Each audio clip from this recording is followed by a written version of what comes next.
filthy, dirty. Oh! Doing domestic chores. Hello. Welcome to Driven It Rent Time. I was watching James Bond For Your Eyes Only yesterday, and I've got a bit of a but I'll tell you more about that after this.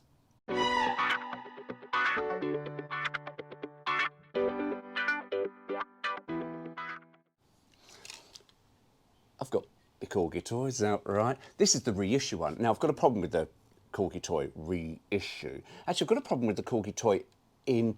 It's quite trivial, but I'll get onto that part two. However, it's the first part. James Bond, For Your Eyes Only. I like For Your Eyes Only. Actually, to be honest with you, I'm going to probably turn this into a bit of a series of the James Bond car chase scenes and the problems that I have with them. But I'm a big Bond fan, so I'll take the piss, but it's nice. Anyway, so, For Your Eyes Only. Brilliant film, because it's the only one that's got Sheena Easton in the opening credits. Oh, right.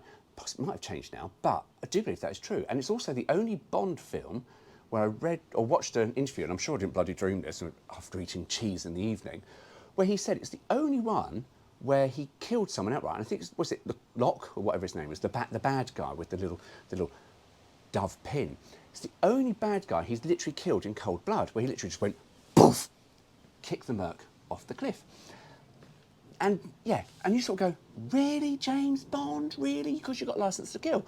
And you look and you go, well, actually, there might be, because I think it was the only one that he wasn't in danger of being shot at, because Locke, whatever his name was going, oh, I'm in the car, I was about to fall off the cliff, oh, help me, help me, help me, help me, help me. Poof! Bye, take care, mate, there you go, see you soon. No, it's not the end of this. It's just what I think James Bond should have said. Anyway, For Your Eyes Only, the car chase. And it does start off magical, because literally, let's pick holes in the Lotus that James turns up in. It's the little turbo, not the submarine, although people sort of go, oh, the submarine. It's not really. It doesn't turn the submarine. But it has got the most efficient and aggressive alarm system. Because when the bad man goes, oh, I'm going to break the window, blows up. Now, if that was me and that was my car alarm, you know, Kenwood car alarm, whatever it is, and you go, yeah, if this thing has a little short circuit, it's likely to fucking explode. I might not actually install that car alarm. So, you know, Bond is literally driving by the seat of his pants. Anyway, we're getting onto the car chase. So, there is Marina Havlock. Quite efficient with a crossbow. And she is, I'm going to diverge slightly, she is one of the better Bond girls. She is no shits given. She is fantastic, because she is with a crossbow. But also there's the other scene where they get captured on the boat and they have their wrists, a little blood trip, trip, trip, throw them in the water. And you know, she's holding there and she's just like, yeah, fuck it, bring it on. Come on, bring it on. She is not one to be messed with. However, her introduction. So, she's shot a crossbow into one of the bad guys and Bond's gone, oh, fucking hell, because his, you know, car's been blown up or something. And so they run to her car, quickly to her car. They jump in, and off they go. And then Bond, who are you? They killed my parents. And you go, fucking hell, that's a long name. Is it hyphenated at all? No, it's Marina Havlock, as I've just already said. And she's just got this lovely look. Carol Bock, I think is her name. I think that's how you pronounce it. Beautiful woman, absolutely beautiful. But she's she's a fucking good Bond girl. And yeah, but they killed my parents. Anyway, so they're driving the chicks' feet. Now, this is where I've got a few problems, because you've got the bad guys. Well, actually, no, let's start off with the first thing, because when you hear the car start, pulls away, you go, that don't sound like a 2CV, and you would be right, because it's powered by a Citroen GS engine. Because, to be honest with you, they needed to make it go a little bit faster, because with the little 602 engine, it would have been quite a slow chase. So with the GS engine, a little bit quicker. Now, I do believe that the actual chassis they used was from an Ami Super.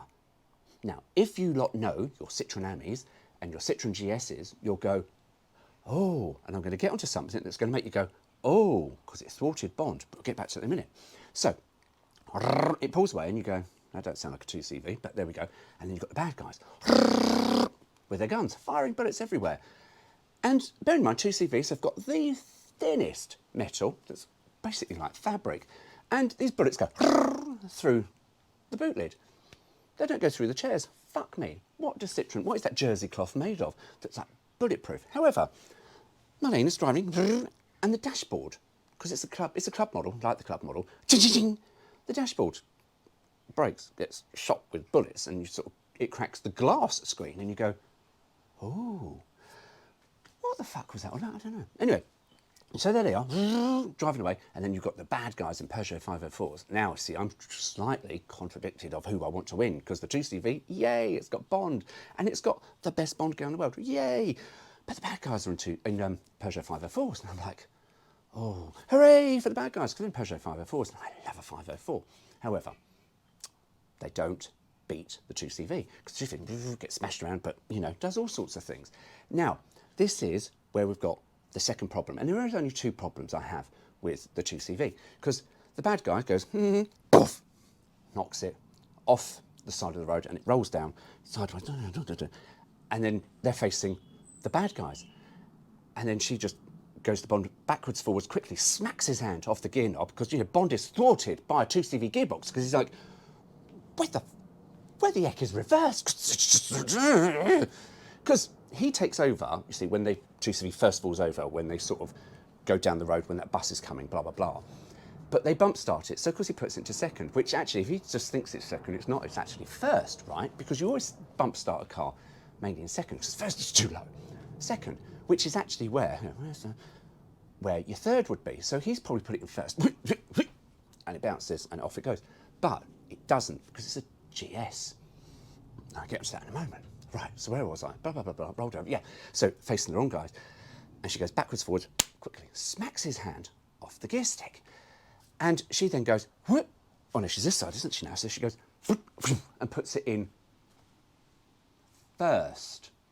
And you're maybe sitting there going, no, Stuart, she puts it in reverse. No, because it's an AMI super chassis, and an AMI uses the GS gearbox. So if she puts it forward, she's actually put it in first. Anyway, she hasn't, she put it in reverse. Because, you know, 2CV gearbox, thwarted Bond, he can up in space in Moonraker. Love that film. Right, I know, I love all the Bond films, but yeah, Bond's in space, flying, you know, around the world, takes Lewis Charles, what's her name, Holly Goodhead, around the world a couple of times, you know, being a bit saucy, but yeah, can't find reverse in a 2CV.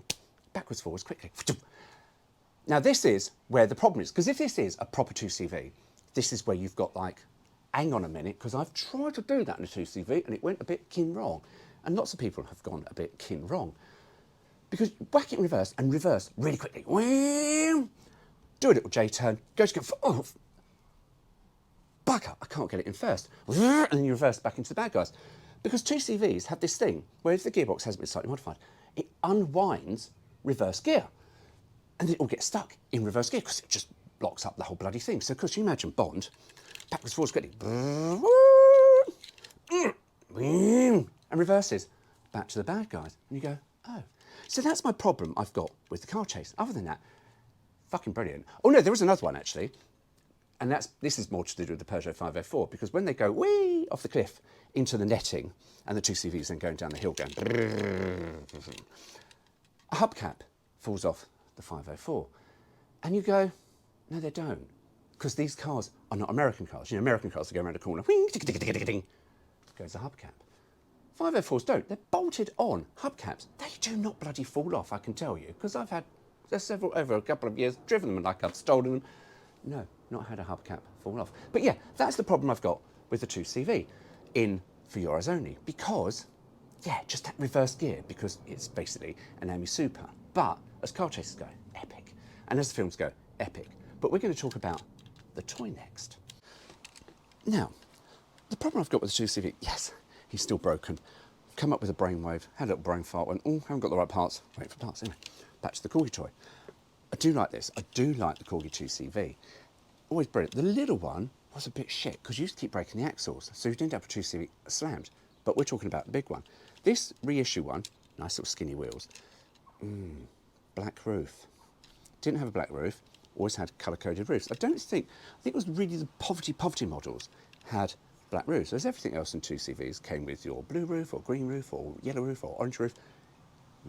That's slightly wrong. But this is the reissue. See, it was the original one was pretty much just painted yellow, happy, happy days.